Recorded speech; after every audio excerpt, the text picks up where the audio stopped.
ओम नमो भगवते वासुदेवाय। आज का जो प्रसंग है यह मृत्यु के ऊपर एक विशेष प्रसंग है।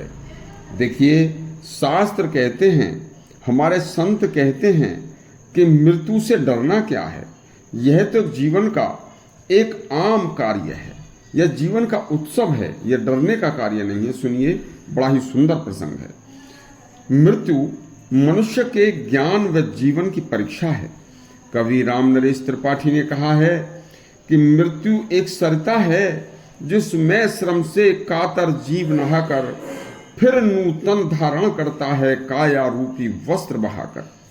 जीवात्मा मृत्यु रूपी नदी में पुराने शरीर रूपी वस्त्रों को बहाकर नए शरीर रूपी वस्त्रों को धारण कर लेता है।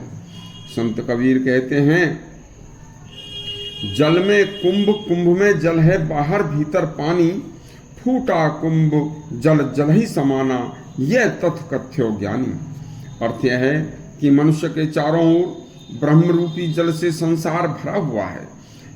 शरीर रूपी घड़े में ब्रह्म रूपी जल की एक बूंद आत्मा के रूप में विद्यमान है। जैसे ही शरीर रूपी घड़ा फूट जाता है, उसमें से आत्मा रूपी जल की एक बूंद निकलकर परमात्मा रूपी ब्रह्म रूपी शरीर सागर में मिल जाती है। शरीर का नष्ट होना तो तय है। मृत्यु होने पर केवल शरीर ही नहीं छूट जाता, संसार के सभी प्रियजन, कुटुंबी, संबंधी, धन, घर, पदार्थ सबसे नाता छूट जाता है। मनुष्य अकेले ही संसार में आता है, अकेला ही जाता है। जिस धन संपत्ति को जोड़ने तथा उसकी रक्षा करने के लिए मनुष्य पाप कर्म, अनैतिक कर्म भी करता है, उसे अपना समझता है, उससे ममता करता है, यह मनुष्य की भयंकर भूल है। इसी भयंकर भूल में मनुष्य अचानक एक दिन देह त्याग कर देता है और इस देह त्याग की घड़ी का उसे कोई आभास ही नहीं होता। जैसे छोटा बच्चा अंधेरे में जाने से डरता है, ऐसे ही मनुष्य मृत्यु से डरता है। मृत्यु के भी भय को भयराज कहते हैं। जिसने मृत्यु के भय को जीत लिया, उसने समस्त भयों को जीत लिया। अरे, यह तो एक प्राकृतिक सामान्य सी घटना है। विवेकशील व्यक्ति मनुष्य का सम्यक स्मरण, मृत्यु का सम्यक स्मरण करके अपने को पूर्ण कर्मों की तरफ प्रवृत्त कर लेते हैं। विवेकशील मनुष्य के लिए मृत्यु डर नहीं, एक देहांतर प्राप्ति का साधन है। आत्मा का वाहन शरीर आकाश, जल, अग्नि, पृथ्वी, वायु से निर्मित है, जो नाशवान है। जैसे एक मुसाफिर एक रात होटल में रुककर होटल को छोड़कर चला जाता है, वैसे ही जीवात्मा समस्त सांसारिक चीजों को छोड़कर चला जाता है। मनुष्य की सच्ची कमाई उसके साथ जाती है। वह सच्ची कमाई है धर्म, सत्य, परोपकार, भजन, दान। बैंकों में, लॉकरों में जमा धन, यहाँ खरीदी हुई अकूत संपत्ति, भूमि, भवन, सुंदर महंगे वस्त्र और आभूषण यहीं रह जाएंगे। बस सेकंडों में मरने के बाद शरीर से उतार लिए जाएंगे। महाभारत के वन पर्व में यक्ष को भी सबसे बड़ा आश्चर्य युधिष्ठिर ने बताया था।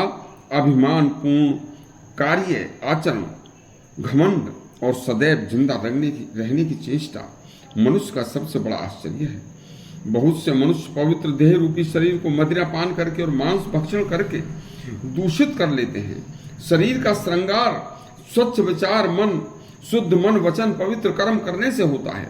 अनेक संत जर्जर शरीर होने पर जब सोचते हैं कि अब चिकित्सा भी विफल हो रही है, तो वे केवल गंगा जल का पान करते हुए प्राण विसर्जन करते हैं। ऐसे संतों के लिए मृत्यु एक महोत्सव है। वे जानते हैं कि पुराना शरीर त्याग कर अब हमें नया नूतन शरीर प्राप्त होने वाला है, तो इससे क्या डरना, इससे तो खुशी होनी चाहिए। उन्हें मृत्यु को पार करते ही भगवान के दर्शन की भी आशा लगी रहती है। ऐसा समय जानकर राम का नाम सत्य है, सत्य बोलने में ही गति है। मरणासन्न होने पर राम नाम का सहारा तथा मरणासन्न व्यक्ति के पास राम भक्ति का और ईश्वर की भक्ति का माहौल बनाना परिवार के लोगों का फर्ज है।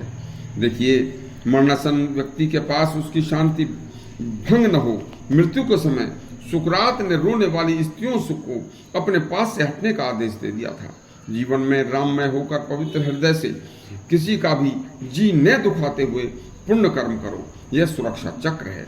आपको यदि यह प्रसंग अच्छा लगा हो तो हमारा चैनल सब्सक्राइब करें और घंटी दबाएं। धन्यवाद।